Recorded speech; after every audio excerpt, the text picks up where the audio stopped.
என்ன வளவனையா காலையிலேயே பரபரப்பா இருக்க? பின்ன குருமூர்த்தி உள்ள வந்துட்டாருன்னா நியூஸ் இல்லாம இருக்குமா?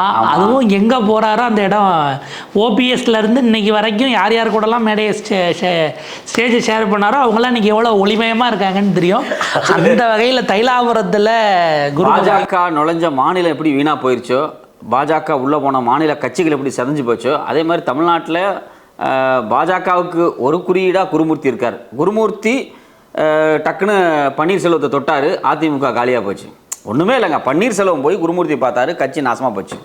சசிகலா அம்மாவை கூட உள்ள கூப்பிட்டுக்கலாம்னாரு, அந்த அம்மா இன்னைக்கு எங்க இருக்காங்க தெரிஞ்சிச்சு அப்படிங்கிற லெவல் போச்சு. இதுல முக்கியமான விஷயம் என்னன்னா, தைலாவர தோட்டத்துக்கே ஒரு போயிருக்கிறார். அதாவது இவரை போய் பார்த்தவங்க இது வரைக்கும் வந்தவங்க எல்லாம் சீமான் உட்பட இவரை போய் மீட் பண்ணதாக சீமான் போது அமித்ஷா அதிகாரப்பூர்வமா ஏத்துக்கலனாலும் வச்சுக்கங்க, சீமான் உட்பட பலரும் இங்க போய் அவரை பார்த்தவர்கள் என்ன ஆனார்கள்ங்கிறத தாண்டி அவரே போய் பார்த்துருக்காருன்னா அது எந்த அளவுக்கு எஃபெக்டா இருக்க போகுதுங்கிற ஒரு கேள்வி இருக்கு. எனக்கு இதுல ஒரு விஷயம் என்னன்னா, நேற்றுக்கு வாழ்வுரிமை கட்சி, அதாவது தமிழக வாழ்வுரிமை கட்சி வேல்முருகன் அவருடைய சகோதரர் போய் ராமதாஸ் அவர்களை சந்திச்சாரு. கிட்டத்தட்ட 15 ஆண்டுகளுக்கு பிறகு அவர் சந்திச்சிருக்காரு.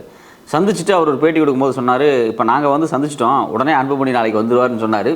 அவர் சொல்லி 24 மணி நேரத்துக்குள்ளே அன்புமணி வந்துட்டார். இதில் பார்க்க வேண்டிய 2 விஷயம் என்ன அப்படின்னா, அன்புமணியும் சரி குருமூர்த்தியும் சரி எதுக்காக வந்தாங்க அப்படிங்கிறதான் முக்கியமான விஷயம். 2வது, வந்த உடனே வெளியே துரத்தப்பட்டாங்க. நான் அப்படி தான் பார்க்குறேன். துரத்தப்பட்டாங்கிற வார்த்தையை நான் லிட்டரலாக பயன்படுத்துகிறேன். ஏன்னா ஒரு சுமூகமான பேச்சுவார்த்தை அப்படிங்கிறது ஒரு நாள் போகும், ஒரு ½ டே போகும். உட்காந்து பேசிக்கிட்டு சாப்பிட்டுட்டு உட்காந்து ரெடி பண்ணிவாங்க. ஏன்னா போன உடனே வெளியே வந்துட்டாங்க. மாச கணக்குல நீங்க நடந்த சம்பவத்தை 45 நிமிஷத்துல பேசி சமாதானப்படுத்திட்டீங்களாங்கிற கேள்வி இருக்குல்ல. ஏன்னா பல கேள்விகள் கேட்கப்படாமல், அவ்வளவு அவர் வெளியில வந்து பேசியிருந்தாலும் கூட அவருக்கு இன்னும் சொல்லப்படாமல் பல கேள்விகள் இருந்திருக்கும் அவருக்கு உள்ளுக்குள்ள. அதை அன்புமணிகிட்ட தான் டேரக்டாக கேட்க முடியும். அன்புமணி பல விஷயங்களை பேசியிருந்தாலும் அவருக்கு இருந்திருக்கும். அன்புமணி தன்னுடைய 3வது மகளோட வந்தார் அப்படிங்கிறாங்க. அவர் உள்ள போயிட்டு ரிட்டர்ன் வரும்போது பத்திரிகையாளர்கள்ட்ட எதுவும் பேசலை, கார் கண்ணாடி ஏதன வகையிலே இருந்துச்சு, எல்லாருக்கும் வணக்கம் வச்சுட்டு கும்பிட்டுட்டு அவர் பாட்டுக்கு அப்படியே மூவ் பண்ணிட்டு போயிட்டாருன்றது. உள்ளுக்குள்ள ராமதாஸ் முகம் கொடுத்து பேசவில்லை அப்படின்னு தான் செய்திகளாகவே அதை நான் என்ன நினச்சேன்னா, இவர் போனார் குருமூர்த்தி உள்ள போனோடனே கொஞ்ச நேரத்தில் வெளியே போயிட்டார். நான் கூட நினச்சேன் தலைவன் சொம்பு மறந்துட்டு வந்துட்டார் போல இருக்கு, போய் சொம்பு எடுத்துட்டு வந்து பஞ்சாயத்து பண்ண போகிறார் போல இருக்கு அப்படின்னு நான் நினச்சேன் நான். ஏன்னா நீங்கள் சொன்ன மாதிரி பல ஆண்டு பிரச்சனை கடந்த 3 மாதம் 4 மாதமாக தீவிரமாக வெடிச்சிருச்சு. இவர் வந்தார். எனக்கு தெரிஞ்சு ராமதாஸ் வந்து நீ கிளம்பு, நான் அவனை பார்க்க விரும்பலாம் தான் சொல்லியிருப்பார். விரட்டி அடிச்சிட்டார் தான் நினைக்கிறேன் குருமூர்த்தியை. 2வது அதே மாதிரி அன்புமணியை விரட்டி அடிச்சிட்டார் தான் நினைக்கிறேன் நான். இதில் ஏன் இவங்க வந்தாங்க அப்படின்னு ஒரு பெரிய நமக்கு ஒரு கான்ஸ்பிரசி இருக்குது. முழுக்க இது பாஜகவினுடைய ஒரு ஸ்கெட்சும் ஆதாயத்துக்காகவே இந்த வேலைகள் நடக்குது அப்படிங்கிற ஒரு கேள்வி வருது. இல்லை நம்ம கான்ஷியஸாக பார்க்க வேண்டியது 8ஆம் தேதி ஞாயிற்றுக்கிழமை அமித்ஷா அவர்கள் மதுரை வருகிறார். அங்கே மதுரையில் தான் இவங்க 22ஆம் தேதி அன்றைக்கி இந்த மாதம் தான் நினைக்கிறேன் முருக பக்தர்கள் மாநாடு லான்ச் பண்ணுறாங்க. நயினார் சுற்றுப்பயணத்தில் இருக்கார். அங்கே அவர் சில விஷயங்களை பேசுகிறதுக்கான வாய்ப்புகள், இப்போ இந்த டீமெல்லாம் போய் சந்திக்கிறதுக்கான வாய்ப்புகள் அப்படிங்கிறது அடிக்கோடிட்டு பார்க்கப்படுகிறது. ஸோ அவர்கிட்ட இன்னொரு பெரிய ஆலியாக இருக்கக்கூடிய நம்முடைய என்டிஏல பெரிய பார்ட்னராக இருக்கக்கூடிய பாமகவை நாங்கள் இணைச்சிட்டோம். அதாவது இதில் 2 விஷயம் இருக்குது. இவங்க 2 பேரும் உள்ளே போனதை சமாதானப்படுத்துறதோடு சேர்த்து அவர்கள் என்டிஏவில் தான் இருக்கிறார்கள். ஏன்னா நான் போயிருக்கேன், இல்லை இப்போ குருமூர்த்தி போய் சந்திச்சு நீங்கள் திமுக கூட்டணிக்கு போங்கன்னு பேச போகிறது இல்லை. ஸோ ஒரு காலத்தில் ஜெயலலிதா அம்மையாருக்கு எதிராக ஒரு கூட்டணி ஃபார்ம் பண்ணுறது அப்படிங்கிற இடத்துல ஒரு ரோல் ப்ளே பண்ணாருங்கிறது தனி. அந்த காலகட்டத்தில் அவங்களுக்கு இருந்த முரண் அது. ஆனால் குருமூர்த்தி அவுட் அண்ட் அவுட்டாக பிஜேபி ஆர்எஸ்எஸ் அப்படிங்கிறது தான். இல்லை நீங்கள் குருமூர்த்தி ஆர்எஸ்எஸ்னுடைய பிரதிநிதியாக தான் இந்த இடத்துல பார்க்கணுமோ அப்படிங்கிற ஒரு பாயிண்ட் இருக்குது. ஏன்னா நயினார் சொன்னார், அவங்க 2 பேர் அப்பா மகன் பாமக, அதுக்குள்ளே நாங்கள் என்னங்க பேச போகிறோம் அப்படின்னு நயினார் கேட்டார். பாஜக தமிழ்நாடு போகாது, ஆனால் ஆர்எஸ்எஸ்ஸே உள்ளே போகிறதுக்கான வாய்ப்பு இருக்குங்கிற ஒரு இடத்துல இருந்தும் அதை நம்ம பார்க்க வேண்டியது இருக்கு.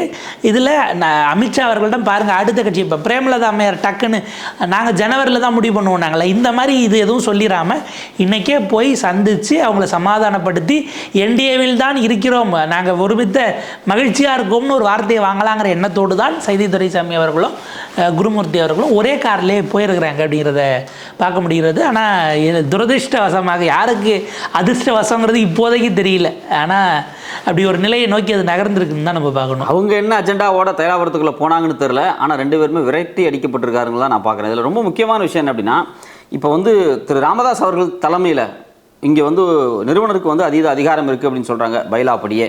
இப்போ பைலாப்படியே நிறுவனர் சில வேலைகளை செய்ய முடியும்னு சொல்கிறாங்க. எலெக்ஷன் கமிஷனில் தலைவர் வேணால் அவர் பேரை பதிஞ்சிருக்கலாம், அவர் சில வேலைகளை செய்யலாம். பட் ஆனால் கட்சிக்குள்ளே பைலாப்படி நிறுவனருக்கு ஒரு பெரிய பங்களிப்பு இருக்குங்கிறாங்க. இவர் என்ன சொல்கிறார் அப்படின்னா, நிறுவனர் ப்ளஸ் தலைவர் போஸ்ட்டை என்கிட்ட கொடுத்துரு அப்படின்னு தான் அவர் கேட்குறாரு. நீங்கள் செயல் தலைவராக தேர்தல் வரைக்கும் செயல்படுங்கிறாரு. இதில் கவனிக்கப்பட வேண்டிய விஷயம் இந்த இடத்துல என்ன அப்படின்னா, இது வெறும் பதவியை தாண்டி பாஜக கூட்டணியை ராமதாஸ் விரும்பலை. இப்போ இன்றைக்கி ஷாம் பத்திரிகையாளர் ஷாம் பேசும்போது கூட ஒரு வார்த்தை சொன்னார், நாமளும் அந்த ஏற்கனவே அதை பற்றி டிஸ்கஸ் பண்ணியிருக்கோம். அவர் வந்து பாஜக உள்ளே வந்து பாமக பாஜக கூட்டணி ஏற்பட்டு போகிறது குறித்து எனக்கு சரிவர தெரியாது, எல்லாமே வந்து சௌமியாக பார்த்துக்கிட்டாங்க, அவங்க கிட்ட சொல்லவே கிடையாது. திடீர்னு காலையில் பார்த்தா வீட்டுக்கு முன்னாடி வந்து நின்றுட்டு பாரத் மாதா கி ஜெயன்னு கத்துறாங்க அப்படின்னு சொன்னார். அவர் வந்து அந்த ஸ்லாங்கை ரொம்ப கவனிக்கணும். பாரத் மாதா கி ஜெயன்னு கத்துறானுங்க வந்து அப்படின்னாரு. அவர் அந்த பாஜக கூட்டணி இந்துத்துவ கோஷத்தை அவர் அந்த இடத்துல வந்து விரும்பலை. அவர் இவங்க உள்ளே வர்றதை அவர் விரும்பலை. அதனால தான் பார்த்தீங்கன்னா அவ்வளோ பெரிய இழுபறி நடந்துச்சு. வீட்டுக்குள்ளே வர்றதை விரும்பலன்னு இல்லை, அவங்க மாவட்டத்துக்குள்ளேயே அவர்கள் கால் ஊன்றுவதை அவர் விரும்பவில்லைங்கிற ஒரு உளவியல் இருக்கு. இந்த குழு உள்ள கால் ஊனிச்சுன்னா பாமகவுக்கு ஒன்றுமே எல்லாம் பண்ணிடுவாங்க அப்படின்னு தெரியும். ஓட் பேங்கை கம்ப்ளீட்டாக கபலீகரம் பண்ணுறது ஏன்னா அடிப்படையில் ஒரு நீங்கள் சாதிய பெருமிதத்தோடு கட்டமைக்க இந்துத்துவாதை ஈஸியாக ஸ்வீகாரம் பண்ணி கபலீகரம் பண்ணுறதுங்கிறது ரொம்ப ப்ராக்டிக்கலாக நடந்திருக்குங்கிறத நம்ம பார்த்துருக்கோம்ல. ஸோ அந்த எக்ஸ்பீரியன்ஸில் இருந்தும் அவர் அதை பார்க்குறாரு. அவருக்கு குறைஞ்சபட்சம் இல்லை ரொம்ப கூடுதலாகவே இந்த பொலிட்டிக்கல் அக்யூமன் அரசியல் ரீதியாக சில விஷயங்களை கிரகிக்கிறதுங்கிறது ராமதாஸ் அவர்களுக்கு கடந்த காலத்திலிருந்து இருக்கிறது தான். ஷார்ப்பானவர் தாங்கிற இடத்துல இருந்து நம்ம பார்த்தோன்னா இதில் கவனிக்க வேண்டிய விஷயம் என்ன அப்படின்னா, திரு வேல்முருகன் அவர்கள் போனார், அவரோட அண்ணன் போய் சந்திக்கிறாரு. இன்னைக்கால வேல்முருகன் வந்து ப்ரெஸ் மீட் கொடுத்துட்டாரு. இல்லை நாங்கள் ஒரு சும்மா சம்பிரதாயமாக தான் சந்தித்தோம், அவர் வந்து எங்களுக்கு அரசியல் வழிகாட்டியாக இருந்திருக்காரு, நாங்கள் அதுக்காக தான் போனோம். இது நான் வந்து உடனே பாமகவில் போய் அன்புமணிக்கு எதிராக ஒரு அணியை உருவாக்குறதாக சில பேர் பேசுகிறாங்க, அது வந்து தவறு, அப்படியெல்லாம் கிடையாது, நான் வந்து வாழ்வுரிமை கட்சி தான் என்னுடைய தமிழ் தேசிய பணி தான் அப்படின்னு அவர் சொல்லியிருக்காரு. பாரு, இருந்தாலுமே நாம் இது இன்னொரு பெர்செப்ஷனில் எப்படி பார்க்கலாம் அப்படின்னா, ஏதாவது ஒரு வகையில் வேல்முருகனும் திரு ராமதாஸ் அவர்களும் கைகோர்க்கிறார்கள் அப்படின்னா பாமகவுக்குள்ள உண்மையிலே அது ஒரு பெரிய பலவீனமாக அன்புமணிக்கு போயிடும். அவர் அப்படி ஃபீல் பண்ணார் ஒரு பார்ட்டியாக. ஏன்னா பார்ட்டி வந்து இப்போ செங்குத்தாலாம் உடையல, அன்புமணி பக்கம் ஒரு பெரிய ஆதரவு இருக்குது, இல்லாமல் இல்லை. மூத்த நிர்வாகிகள் ராமதாஸோடு இருக்காங்க. இங்கே இளம் தலைவர்கள் இல்லை. நீங்கள் வந்து ஏற்கனவே வந்து அவங்க பாமகவினுடைய பொருளாளர் பேசும்போது அந்த ஆடியோ ரிலீஸ் ஆச்சு இல்லையா, அந்த ஆடியோவிலே சொல்லுவாங்க, ஐயா வச்சு எப்படி கட்சி வளர்க்க முடியும் அப்படின்னு ஒரு வார்த்தை சொல்கிறாங்க. ராமதாஸை வச்சு நம்ம எப்படி கட்சி வளர்க்க முடியும், இளைஞர்கள் நமக்கு தேவை, அன்புமணி முகம் தான் நமக்கு வந்து கட்சியை வளர்க்குறதுக்கு தேவை அப்படிங்கிற மாதிரியான ஒரு ப்ரொஜெக்ஷனில் சொல்கிறாங்கல்ல, ஐயா வச்சு எப்படி வளர்க்க முடியும் அப்படிங்கிறாங்கள. இப்போது இவர் உள்ளே வர்றார், இவர் வந்து கட்சியை டேக் ஓவர் பண்ண போகிறாரு, ராமதாசனுடைய பிரதிநிதியாக வேல்முருகன் உட்கார போகிறாரு அப்படின்னு ஒரு டிஸ்கஷன் வந்தாலே கட்சிக்குள்ள சமநிலை குலைஞ்சிரும். ஏன்னா எல்லாருமே அன்புமணிக்கு ஆதரவாக இருக்காங்கன்னு நம்ம சொல்ல முடியாது, அன்புமணியுடைய தலைமையை ஏற்கிறாங்கன்னு சொல்ல முடியாது. அடுத்த தலைமுறை அவர் தான், கட்சியில் அவர் தான் தலைமை பொறுப்புக்கு வருவார்னும் போது அவருக்கு நெருக்கமாக தான் பின்னாடி நமக்கான விஷயங்களை உறுதிப்படுத்திக்க முடியும். இவர் வந்து முகுந்தனை ஆதரித்து முகுந்தன் இருக்கட்டும் இளைஞர் அணியில் அப்படின்னு சொல்லும்போது கட்சி தலைவராக நான் வந்து வேல்முருகனை நியமிக்கிறேன் அப்படின்னு ராமதாஸ் வெளிப்படையாக அறிவிச்சார் அப்படின்னா அந்த கட்சி செங்குந்தா ரெண்டாக பிளந்துடும். இது வெளிப்படையாக நடக்கும். பட் ஆனால் இதை அவர் வேல்முருகன் அவரும் அதை விரும்பலை. அவரே இன்றைக்கி ப்ரெஸ் மீட்டில் தான் சொல்கிறாரு, என்கிட்ட அன்புமணியும் நல்லா தான் பேசினார், ஐயாவும் ரொம்ப நாளைக்கு பிறகு நல்லா பேசியிருக்காங்க, ஸோ எங்களுக்குள்ள எந்த பிரச்சனையும் இல்லை, நான் போய் கட்சியெல்லாம் சேர போகிறதில்ல அப்படின்னு ஒரு சுமூகமாக முடிக்கிறார். ஆனால் நேற்று வேல்முருகன் அவர்களுடைய கட்சியை சார்ந்த அவருடைய கூட பிறந்த அண்ணன் போய் சந்தித்ததுக்கு பிறகு தான் இது வேகமாக நடக்குதோ அப்படின்னு ஒரு கேள்வி வருது நமக்கு. ஏன்னா அவர் ப்ரெஸ் மீட்டில் சொல்கிறாரு, நான் சந்திச்சுட்டு போகிறேன், நான் வந்துட்டு போன உடனே அவங்க வந்துடுவாங்க, நாங்கள் இங்கே வர்றதை அன்புமணி விரும்ப மாட்டார் அப்படிங்கிற மாதிரியான ஒரு ஆங்கிள் தான் அதை சொல்ல வர்றாங்க. ஸோ தாண்டி அன்புமணி மட்டுமல்ல, ஆர்எஸ்எஸ் பாஜக வட்டங்களில் இருக்கிறவர்களும் கூட வேல்முருகன் பேசக்கூடிய லைனை பாமக பேசுச்சுன்னா நமக்கு அது பிரச்சனை ஆகும், பயங்கரமான டேமேஜ் ஆகி போயிடும். கொஞ்சம் யோசிச்சு பாருங்க, இப்போ வேல்முருகன் பேசக்கூடிய தமிழ் தேசிய அரசியலை பாமகவினுடைய அரசியலாக கன்வெர்ட் ஆகுது, வேல்முருகனூடாக கன்வெர்ட் ஆகுது அப்படின்னா பாஜக இன்னும் 100 வருஷத்துக்கு, ஆர்எஸ்எஸ் 100 வருஷத்துக்கு தமிழ்நாட்டில் வந்து எடுபடாது. வட தமிழ்நாட்டில் குறிப்பாக ஒன்றும் பண்ண முடியாது. ஏன்னா இப்போ இதே டோனை தான் விசிகால திருமாவளவன் உறுதியாக வச்சுக்கிட்டு இருக்காரு. ஆனால் திருமா வந்து சனாதன எதிர்ப்பில் 100% ஸ்ட்ராங்காக நிற்கிறார்.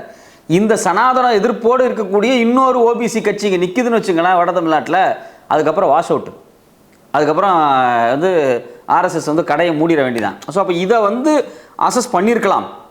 இந்த போக்கு, இந்த சண்டை அப்படிங்கிறது ஒரு டேஞ்சரஸ் மூளை போய் நிற்கிது, நம்ம மொத்தமாக ஆர்எஸ்எஸ் பாஜகவை காலி பண்ணிடும் அப்படிங்கிற பயத்தில் தான் குருமூர்த்தி விடிய விடிய வந்து தூங்காமல் கத்தி கதறி காலையில் எந்திரிச்சு முதல் வேலை. இப்போ காலைல 9 மணிக்கே போயிட்டார், 9 மணிக்கு திண்டிவனம் போனால் 6 மணிக்கே கிளம்பியிருப்பார்.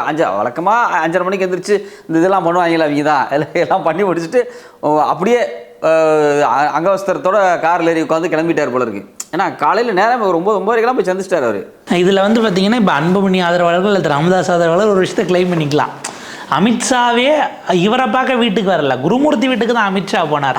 ஆனால் அந்த குருமூர்த்தி எங்கள் ஐயாவை தேடி தைலாபுரம் வராருன்னா தைலாபுரத்துக்கான வெயிட்டேஜ் எப்படி இருக்கு அப்படின்னு ஒரு வேலை அமித்ஷாவை வர வைத்தார்கள், ஆனால் ஐயாவை வர வைத்தார்களா அப்படின்னு கேட்குற ஐயா. அமித்ஷாவையே வீட்டுக்கு வர வைத்த பவர் சென்டர் குருமூர்த்தி இன்றைக்கு ஐயா வீட்டுக்கு ஓடோடி வந்திருக்கிறாருன்னா பார்த்துக்கீங்களா அப்படிங்கிற ஒருவேளை அதில் ஒரு பெருமிதமாக கூட இருக்கலாம். அவங்க அதில் என்ன நம்ம கவனிக்க வேண்டிய விஷயம் அப்படின்னா, ராமதாஸ் அவர்கள் வந்து ரொம்ப கராரான சில முடிவுகளை எடுக்கிறதுக்கான வாய்ப்பு இருக்குது.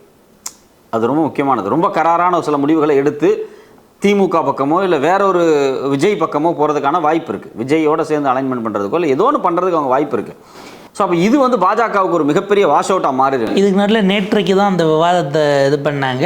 ஜான் ஆரோக்கியசாமி அன்புமணி விஜய் அப்படிங்கிற அந்த ஒரு அலையன்ஸ்க்கான வேலைகளை தொடங்கி இருக்கிறாருன்னு நேற்றைக்கு சில விஷயங்கள் அதுவே ஒரு விவாத பொருளாகவும் கிளம்புச்சு. ஆமாம், அது கூடுதலாக வந்ததும்னா இன்னும் அதிகமாக டிஸ்டர்ப் ஆகிருக்குமோ பிஜேபி.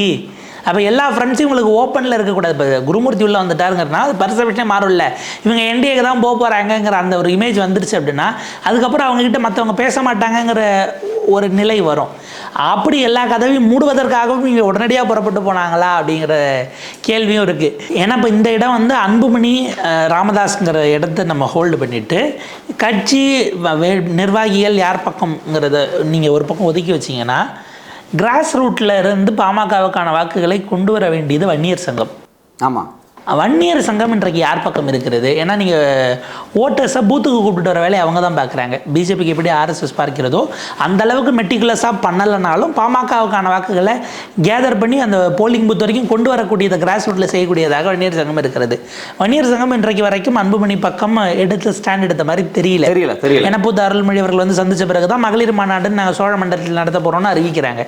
அப்போ இந்த மாதிரியான விஷயங்கள் வரும்பொழுது அதையும் கூட ஆர்எஸ்எஸ் பிஜேபி கணிச்சிருக்குமோங்கிற ஒரு பாயிண்ட் இருக்குது. அன்புமணியை மட்டும் தனியாக வந்து அவர் கிளைம் பண்ணி ராமதாஸை விட்டு இன்றைக்கி சின்னத்தையே இன்றைக்கி உங்களுக்கு சின்னமே ஆக்சுவலாக கிடையாது, அன்ரெகனைஸ்டு பார்ட்டியில் தான் இருக்கிறாங்க, மாம்பழம் இல்லை. ஒரு சின்னத்தையே நீங்கள் வாங்கி மாம்பழ சின்னமே கொடுத்தாலும் கூட அந்த ஓட் பர்சன்டேஜ் சேதாரம் இல்லாமல் இங்கே கூட்டணிக்கு டிரான்ஸ்ஃபர் ஆகுமாங்கிற சிக்கல் வந்ததுனால தான் ராமதாஸை திரும்ப பேட்சப் பண்ணி வைக்கணுங்கிற இடத்துக்கு வந்திருக்கிறாங்க. அதாவது ஆர்எஸ்எஸ் பிஜேபி மாதிரி வன்னியர் சங்கமும் பாமகவும் ஒரு அணியில் நிற்கணும் அப்படிங்கிறது வந்து அவங்களுக்கு ஒரு பெரிய விருப்பமாக இருக்கலாம். பட் ஆனால் வன்னியர் சங்கம் இன்றைக்கி ராமதாஸ் சைடில் நிற்கும் போது அன்புமணி வந்து வன்னியர் சங்கத்தினுடைய உதவி இல்லாமல் கிரவுண்ட் லெவலில் வந்து டெவலப்பே ஆக முடியாது.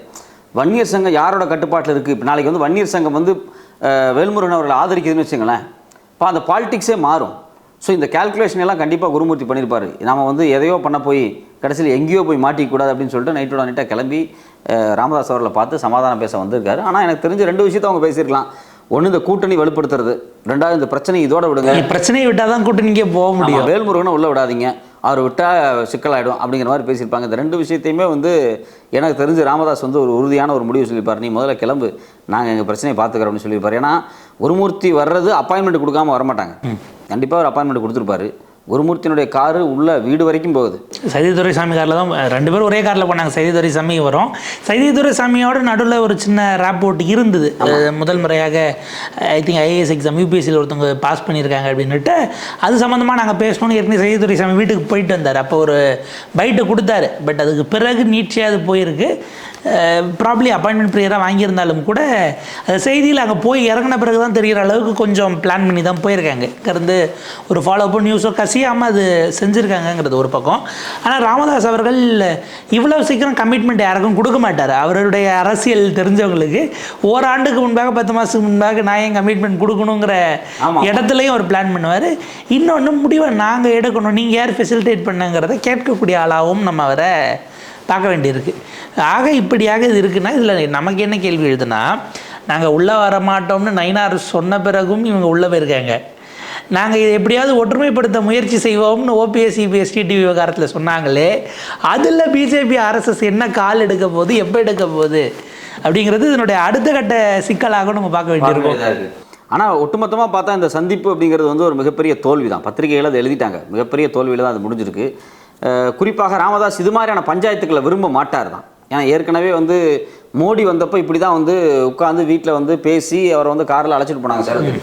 அவர் வர காலையில் கிளம்பாம தான் இருந்தார். காலையில் வந்து உட்காந்து அவர் வீட்டில் பேசி தான் அவர் சேலத்துக்கு கூட்டு போனாங்க. ஒரே மேடையில் ஏற்றி தூக்க முடியாத போது கூட கையை பிடிச்சி தூக்கி விட்டு டாட்டா காமிச்சு 2 மிகப்பெரிய ஓபிசி தலைவர்கள் இந்த மேடையில் இருக்கிறார்கள் அப்படின்லாம் பேசி அன்புமணி பயங்கரமாக பேசினார். குறிப்பாக பாஜக அதனுடைய சொந்த அரசியல் நலனுக்காக பாமகவுக்குள்ள இந்த கேமை ஆடிக்கிட்டு இருக்காங்க அன்புமணியை வச்சு. அது கண்டிப்பாக ராமதாஸ் அவர்களுக்கு தெரியும். அது தெரிஞ்சதுனால தான் அன்புமணின்னு பையன்னு பார்க்காம ஓரளவுக்கு நிராகரிச்சிருக்கிறாரு. பொறுத்திருந்து பார்ப்போம் இதனுடைய டெவலப்மெண்ட் எங்கெங்கே போகுது. இப்போ அமித்ஷா வரக்கூடிய மீட்டிங்கில் இவங்க என்ன பேச போகிறாங்க, அமித்ஷா கூட்டத்துக்கு போக போகிறாங்களா, என்னென்ன கையெழுத்தாக போகுதுங்கிறது 8ஆம் தேதி கூட்டத்தில் யார் யாருக்கு அமித்ஷா அப்பாயின்மெண்ட் கொடுக்க போகிறாரு, அவர் முழுக்க யார் யாரெல்லாம் இப்போ இணைக்கணும்னு ஆசைப்படுறாங்களோ அவங்களுக்கெல்லாம் கொடுத்து அன்புமணி ஓபிஎஸ் இந்த ரேஞ்சுக்கு கொடுத்தாருன்னா இபிஎஸ் ராமதாஸ்லாம் இப்படி டிஸ்டர்ப் ஆவாங்க அப்படிங்கிற ஈக்குவேஷன். ஏற்கனவே போன முறை அமித்ஷா வந்தப்போ தான் இந்த பிரச்சனையினுடைய துவக்க புள்ளி வெடிச்சது. அமித்ஷா வருவதற்கு ஒரு நாளைக்கு முன்பாகத்தான் நானே தலைவராகி இருக்கிறேன், நீ போய் ஹோட்டலில் பார்த்து கூட்டணின்னு சொல்லிடாத அப்படிங்கிறத பதிவு பண்ணுறதுக்கு தான் சொன்னாங்க. அன்றைக்கி அவங்க கான்ஷியஸாக முதல்ல என்டிஏன்னு போட்டாங்க, அப்புறம் பிஜேபி கூட்டணின்னு போட்டாங்க. அப்படியே கிட்டத்தட்ட 4 மணி நேரத்தில் 4 முறை அந்த பேக் டிராஃப்டை மாற்றிக்கிட்டே இருந்தாங்க. கடைசியில் வெறும் அதிமுக பாஜக கூட்டணி மட்டும்தான் அறிவிச்சாங்க, இது எல்லாரையும் ஹோல்டு பண்ணாங்க. ஏன்னா இங்கே 2 பேரை ஏற்றிட்டு 2 பேர் ஏற்றலை. ஏன்னா வாசனோ ராமதாஸோ அன்புமணியும் இவங்க எல்லாம் ராஜ்யசபா வாங்கிட்டு விட்டுட்டு போனவங்க. அவங்கள அதே மேடையில் ஏற்றினா எடப்பாடி இன்னும் ட்ரிகர் ஆகலாம், ஓபிஎஸ் ஏற்றினா அதை விட ட்ரிகர் ஆகலாம். இப்படி எனக்கு சில கேல்குலேஷன்ஸோட போச்சு. 2 மாதம் ஆகியும் கூட இன்னமும் பிஜேபி டிஎம்கேக்குள்ளேயே ஒரு ரேப்போர்ட் வரலை. அது வர்றதுக்கு முன்னாடி பலப்படுத்துறதுக்காக யார் யாரெல்லாம் முடியுமோ இப்போ உள்ளே கொண்டு வந்துடலாங்கிற ஒரு எண்ணமாகவும் இருக்கிறது. இது ஒரு வகையில் பார்த்தா அவங்களுடைய எண்ணம்ங்கிறது கரெக்டானது. ஏன்னா 2019 திமுக தலைமையிலான அணி அவ்வளோ இடங்கள் ஜெயிச்சுது அப்படின்னா 2017 அவங்க ட்ராவல் பண்ணாங்க ஒன்றா அப்படிங்கிறத பார்க்கணும். அது உள்ள ஜெல்லாச்சு ஒரே விஷயங்களுக்கு வந்து நின்னாங்கங்கிறது தனி விவாதம். பட் அந்த முயற்சியில் இருக்காங்க. எப்படி போகுது, ராமதாஸ் என்டிஏ கூட்டணிக்கு எப்படி மாறுறாரு, அவர் சத்ரு ஆகிறாரா இல்லை மித்ரு ஆகிறாரா, மித்ரன் ஆகிறாரா அப்படிங்கிறத பொறுத்திருந்து பார்க்கலாம்.